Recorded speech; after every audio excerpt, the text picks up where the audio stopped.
Here's something you might be able to relate to. So I was driving to work the other day. When I was changing lanes, I failed to see somebody in my blind spot. Realizing that I'd accidentally cut the guy off, I felt a little bit bad and I felt embarrassed, so I gave him the old apology courtesy wave.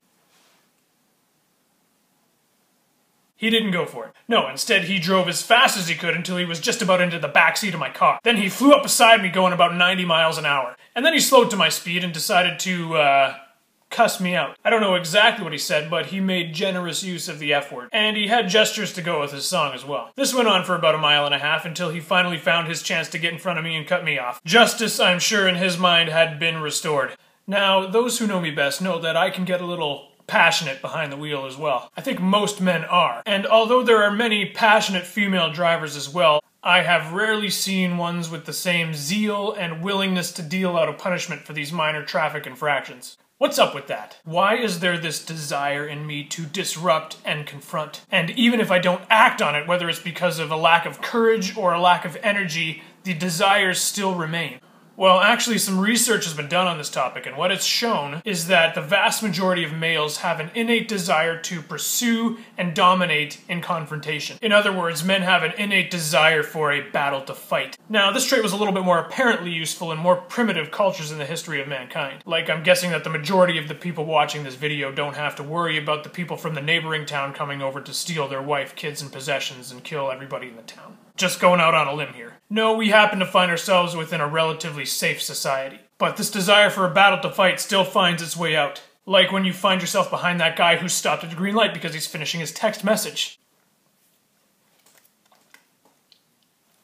Or like those men who get way too passionate about sports. Or when you make the mistake of getting into an argument with one of those guys that has to be right about everything. Moment of honesty, I've made all those mistakes before, believe it or not. Nevertheless, whether it's playing Call of Duty Modern Warfare or watching the UFC or flipping the bird to somebody who can't merge properly, all of us find an outlet for this desire for a battle to fight. And some of them are far less healthy than others. In fact, this relatively volatile masculine trait has been implicated in things like road rage and gang violence. This has led some in the intellectual community to suggest that masculinity needs to evolve. That masculine aggression and wildness needs to be tamed in order to fit within a more docile and safe society. But I couldn't disagree more. I think, though well-intentioned, this position makes the mistaken assumption that there aren't any battles to be fought. Because as long as there is evil in this world, there will need to be heroes to confront it. And there is plenty of evil remaining in this world. Things like sickness and disease, poverty and hunger, racism, genocide, human labor and sex trafficking, human trafficking.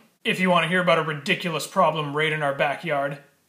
Actually, so human trafficking is defined as the illegal movement of people typically for the purpose of forced labor or commercial sexual exploitation. It's always bad, it's always tragic. What we're talking about is modern-day slavery here.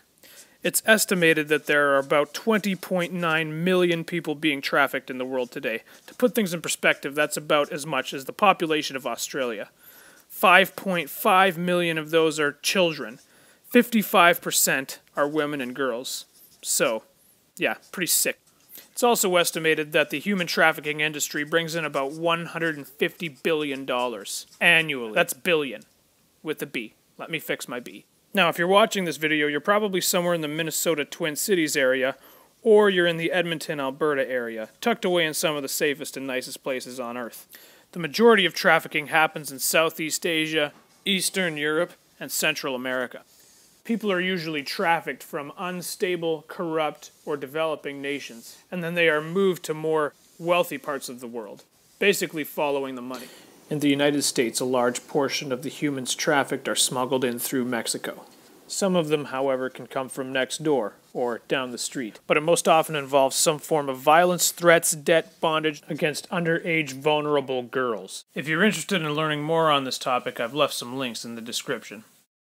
What if that desire in men for a battle to fight isn't bad, isn't negative? What if it's good? What if it's needed? What if it's the God-given catalyst that will have us standing between the victims and the predators? You see, I think there's a lot of men who are giving themselves to lesser battles because they are waiting to find their part in the larger story. And still others are waiting for permission, waiting for that desire for battle to be validated. To all of you, I would say, the hour is late. And the enemy is at your doorstep. And you have a strength and a fire in you that is required to confront it. Josh, Ben, and anyone else watching, I love you guys. You got a battle to fight, hey? Well, I just got one question for you. Can you deal with that?